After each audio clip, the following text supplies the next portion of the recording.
الحمد للہ رب العالمین والصلاة والسلام علی رسولہ محمد و آلہ و اصحابہ اجمعین۔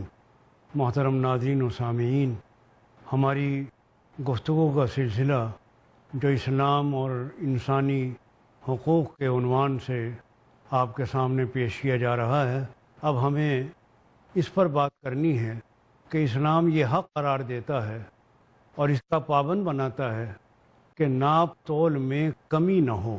اگر کوئی چیز ناپنے والی ہے تو پوری ناپی جائے، تولنے والی ہے تو پوری تولی جائے، ڈنڈی نہ ماری جائے۔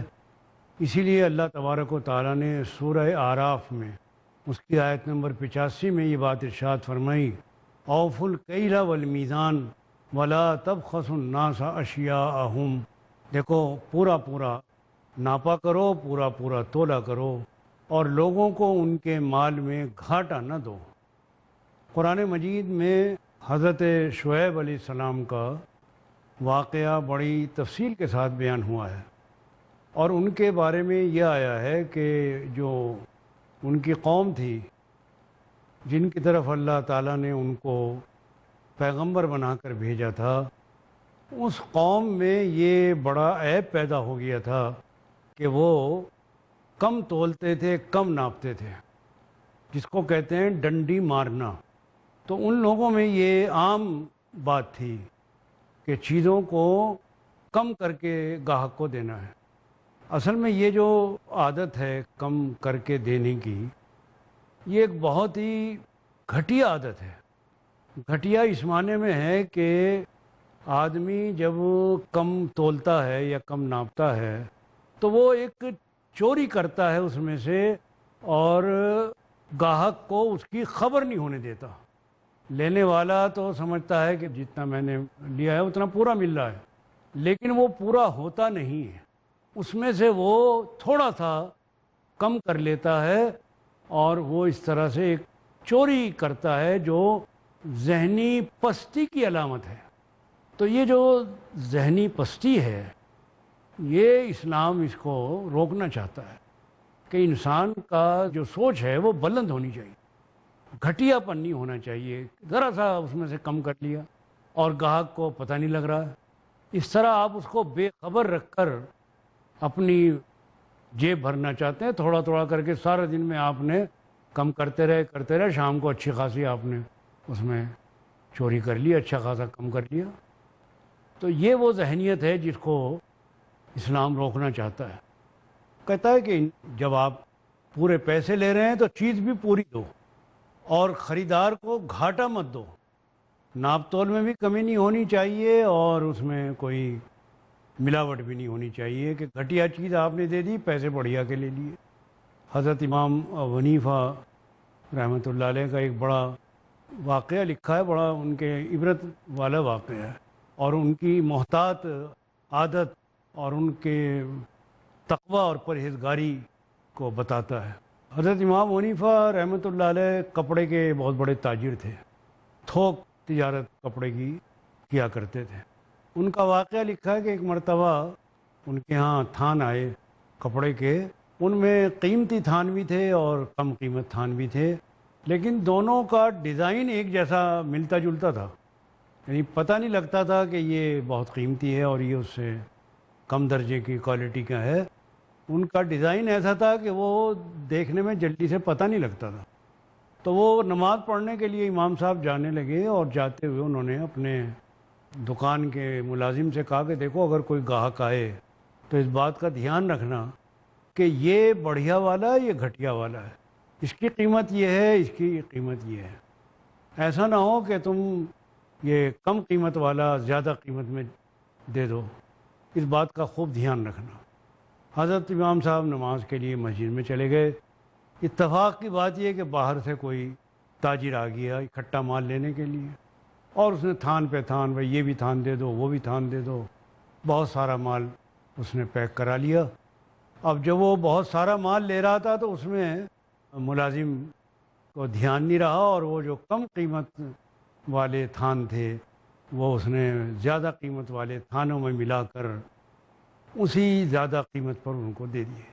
جب امام صاحب نماز پڑھ کے آئے اور دیکھا کا جو حساب کتاب تھا تو پتہ لگا کہ وہ تو کم قیمت والا مال زیادہ قیمت میں چلا گیا۔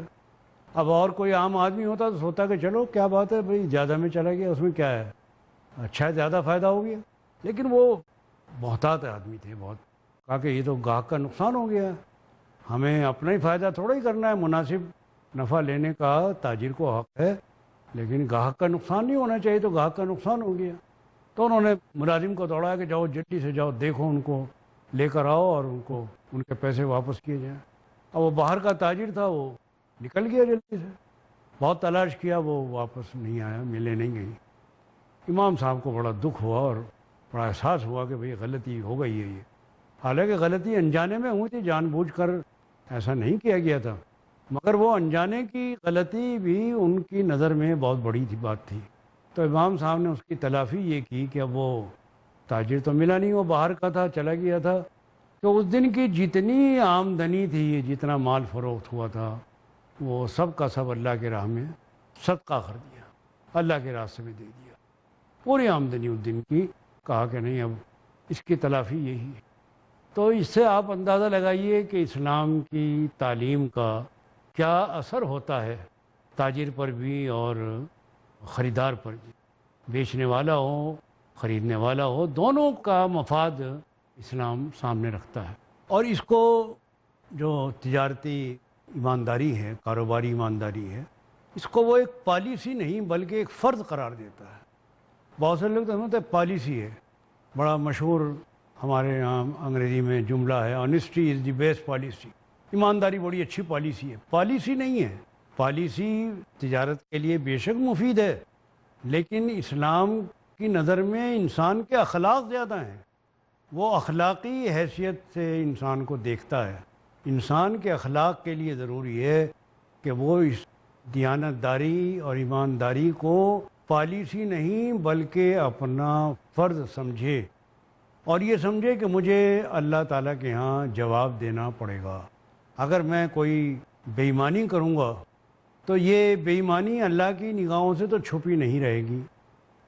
میں نے تو چپکے سے ڈنڈی مار کے کچھ نکال لیا، گاہک کو نہیں پتہ لگا، لیکن اللہ کو تو پتہ ہے، اللہ کے ہاں مجھے جواب دینا ہے۔ تو یہ احساس جگاتا ہے اسلام کہ تم یہ خیال رکھو کہ تمہیں اللہ کے ہاں جواب دینا پڑے گا، اور یہ چھوٹی سی بچت جو تم کر رہے ہو، کل کو تمہیں اس کی اللہ کے ہاں تلافی کیسے کرو گے؟ اس لیے کہ یہ حقوق العباد میں سے ہے، جو ذمہ داریاں شریعت نے رکھی ہیں، ان میں دو طرح کی ذمہ داریاں ہیں، ایک تو حقوق اللہ ہیں، نماز روزہ وغیرہ، یہ حقوق اللہ ہیں، اللہ کے حقوق۔ دوسری ذمہ داریاں حقوق العباد ہیں، بندوں کے حقوق۔ حدیث میں یہ بات آتی ہے، اللہ کے نبی صلی اللہ علیہ وسلم نے ارشاد فرمایا، اور یہ حدیث ایسی ہے کہ اس کو بہت غور سے سنا جائے اور توجہ کے کان سے سن کر اس کو اپنی زندگی میں اس کا جو مقام ہے وہ دیا جائے۔ ایک مرتبہ اللہ کے رسول صلی اللہ علیہ وسلم مجلس میں تشریف فرما تھے، مجلس میں تشریف فرما تھے، آپ نے لوگوں سے سوال کیا کہ من المفلس، بتاؤ مفلس کون ہوتا ہے؟ اللہ کے رسول صلی اللہ علیہ وسلم کی تعلیم کا طریقہ یہ تھا کہ جب کوئی اہم بات بتانی ہوتی تھی تو آپ اس کو سوالیہ انداز میں پیش کرتے تھے۔ یہ بڑی ایک نفسیاتی بات ہے، اگر آپ فوراً ہی خود جواب دے دیں گے تو اتنی توجہ سننے والے کو نہیں ہوگی۔ پہلے آپ سوال پیش کیجیے، سوال کے انداز میں اس بات کو سامنے رکھیے تاکہ لوگوں کے دماغ متوجہ ہو جائیں اور لوگ اس کا جواب سوچیں۔ تو یہ آپ کا طریقہ تعلیم تھا کہ جب کوئی بہت ہی اہم بات آپ چاہتے تھے کہ میں سکھاؤں تو اس کو سوال کے انداز میں پیش کرتے تھے۔ آپ نے لوگوں سے پوچھا من المفلس، بتاؤ مفلس کون ہوتا ہے؟ اب لوگوں نے سوچا اور سوچ کر کہا کہ مفلس وہ ہوتا ہے کہ جس کے پاس پیسے نہ ہوں، درہم نہ ہو، دینار نہ ہو، ہم اس کو مفلس کہتے ہیں۔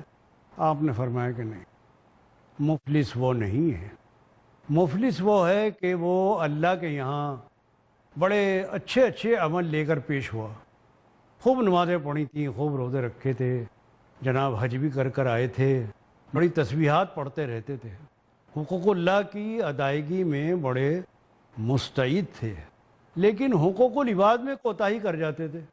کسی پر زیادتی کر دی، کسی کا حق دبا لیا، کسی کے ساتھ ظلم کر گئے، بدسلوکی کر گئے۔ یہ تمام حقوق العباد میں ہے، چاہے وہ مالی معاملہ ہو، چاہے بدنی اور جسمانی معاملہ ہو۔ حقوق العباد کے معاملے میں کوتاہی کرتے رہے اور اللہ کے ہاں پہنچے۔ حقوق اللہ کا پوٹلا لے کر پیشی ہوئی۔ اب وہ جتنے فریادی تھے جن کے ساتھ آپ نے دنیا میں زیادتیاں کی تھیں، کہیں ڈنڈی ماری تھی، کسی کا پیسہ دبا لیا تھا، کسی کی زمین دبا لی تھی، کسی پر ویسے زیادتی کر دی تھی، تو اللہ تعالیٰ کے یہاں تو انصاف ہوگا، اور انصاف بھی پورا پورا ہوگا۔ ایسا نہیں ہوگا کہ مقدمے کی کچھ اہم باتیں رہ جائیں، پورا انصاف ہوگا۔ من یعمل مثقال ذرۃ خیرا یرہ ومن یعمل مثقال ذرۃ شرا یرہ۔ اس نے ایک ذرہ برابر بھی نیکی کی ہوگی وہ بھی دیکھ لے گا، سامنے آ جائے گی۔ جس نے ایک ذرے کے برابر بھی برائی کی ہوگی وہ بھی دیکھ لے گا، وہ بھی سامنے آئے گی۔ تو اللہ تعالیٰ کے ہاں تو معاملہ بڑا منصفانہ ہوگا۔ اس لیے وہ سارے لوگ جن کے ساتھ دنیا کی زندگی میں حق تلفی ہوئی تھی، وہ سارے فریادی بن کر حاضر ہوں گے اور اللہ تعالیٰ سے انصاف مانگیں گے۔ اللہ تعالیٰ کہیں گے کہ بھائی دو ان کی چیزیں، اب وہاں کہاں سے دیں گے؟ زمین ماری وہاں تو، یہاں تو پیسے کے بدلے میں آپ نے پیسہ مار لیا، پیسہ دے دیے آپ، زمین مار لی، زمین واپس کر دیجیے۔ کسی کے تماچا مارا، لو بھائی تم ہمارے تماچا مار لو۔ تو یہاں تو عمل کا بدلہ عمل سے ہو جاتا ہے، چونکہ دنیا دارالعمل ہے۔ لیکن اس عالم میں، عالم آخرت میں جانے کے بعد اعمال کا سلسلہ تو ختم ہو گیا، وہ تو جو عمل آپ کر چکے تھے وہ کر چکے۔ یہ بات ہم آپ کو بریک کے بعد سمجھائیں گے انشاءاللہ۔ بڑی اہم بات ہے یہ، اللہ کے نبی کا ارشاد اہم، اور پھر یہ بات بہت اہم۔ اس بات پہ بریک کے بعد آپ انتظار کریں، انشاءاللہ ہم حاضر ہوتے ہیں۔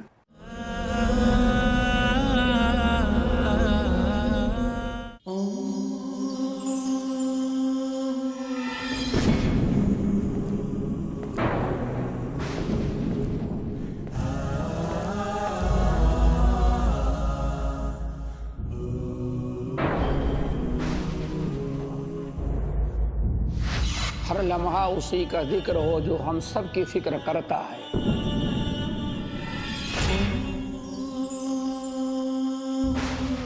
پورا اپنا وعدہ کرتا ہے، ہم سب کا رزق کشادہ کرتا ہے۔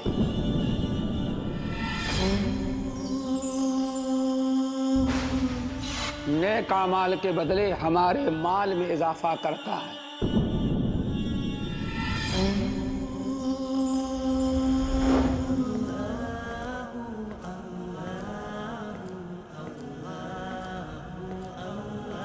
اختیار میں جو نوازتا ہے بے حساب، رزق میں خیر و برکت کے اسباب۔ ہر جمعرات شام 4 بجے اور دوبارہ صبح 4:30 بجے انڈیا میں پیس ٹی وی اردو پر۔ کیا ہے توحید کی ضد؟ شین رات کاف۔ کیا ہے شین را اور کاف؟ سب سے بڑی جہالت ہے، سب سے بڑا جھوٹ ہے، سب سے بڑی لعنت ہے۔ معاشرے پر اس کے اثرات کیا ہیں؟ جہنم اس کا ٹھکانہ ہے۔ کیوں ہے انسان پریشان آج؟ جاننے کے لیے دیکھیے بکھرتا سماج، ہر سنیچر شام 5:30 بجے اور دوبارہ رات 12 بجے انڈیا میں پیس ٹی وی اردو پر۔ ستیزہ کار رہا ہے ازل سے تا امروز، چراغ مصطفی سے شرار بولہبی۔ ازل سے جاری ہے ایک فکری و عملی کشمکش، الہادی گمراہیوں کے اندھیرے ہیں ایک طرف اور اسلام کی روشنی ہے دوسری طرف۔ اللہ ولی الذین آمنوا یخرجہم من الظلمات الی النور، اللہ دوست ہے اہل ایمان کا، نکالتا ہے ان کو ان اندھیروں سے نور اسلام کی طرف۔ الحاد کہتے کس کو ہے؟ الحاد کی تاریخ اور اس کے اسباب و عوامل کیا ہیں، اس کے نتائج اور عملی مظاہر کیسے معلوم ہو اور کیسے پہچان ہو نور اسلام کی؟ دیکھیے ہمارا پروگرام الحاد اور اسلام جانیے کس قدر بنیادی سچائی اور مضبوطی کے ساتھ تاریک دلوں کو روشن کر رہا ہے اللہ کی وحدانیت کا پیغام، الہاد اور اسلام۔ اگلا پروگرام پیس ٹی وی اردو پر۔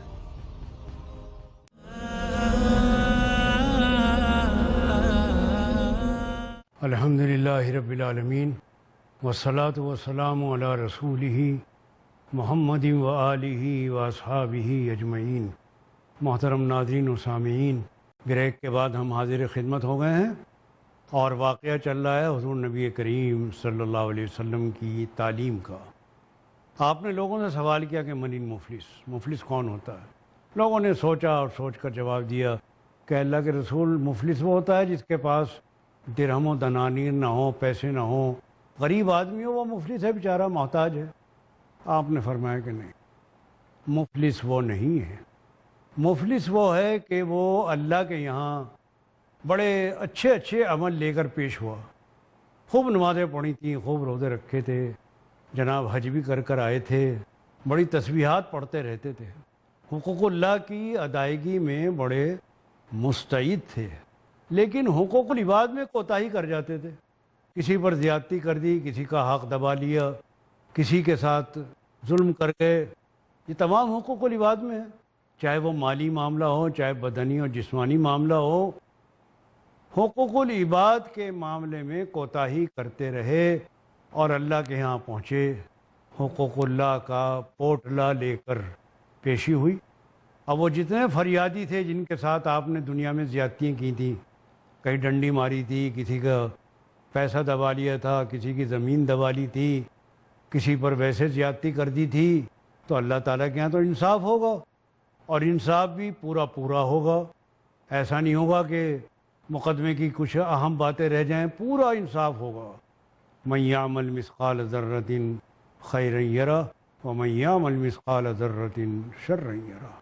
اس نے ایک ذرہ برابر بھی نیکی کی ہوگی وہ بھی دیکھ لے گا، سامنے آ جائے گی۔ جس نے ایک ذرے کے برابر بھی برائی کی ہوگی وہ بھی دیکھ لے گا، وہ بھی سامنے آئے گی۔ تو اللہ تعالیٰ کے ہاں تو معاملہ بڑا منصفانہ ہوگا، اس لیے وہ سارے لوگ جن کے ساتھ دنیا کی زندگی میں حق تلفی ہوئی تھی، وہ سارے فریادی بن کر حاضر ہوں گے اور اللہ تعالیٰ سے انصاف مانگیں گے۔ اللہ تعالیٰ کہیں گے کہ بھائی دو ان کی چیزیں، اب وہاں کہاں سے دیں گے؟ زمین ماری وہاں تو، یہاں تو پیسے کے بدلے میں آپ نے پیسہ مار لیا، پیسہ دے دیجیے، آپ زمین مار لی، زمین واپس کر دیجیے۔ کسی کے تماچا مارا، لو بھائی تم ہمارے تماچا مار لو۔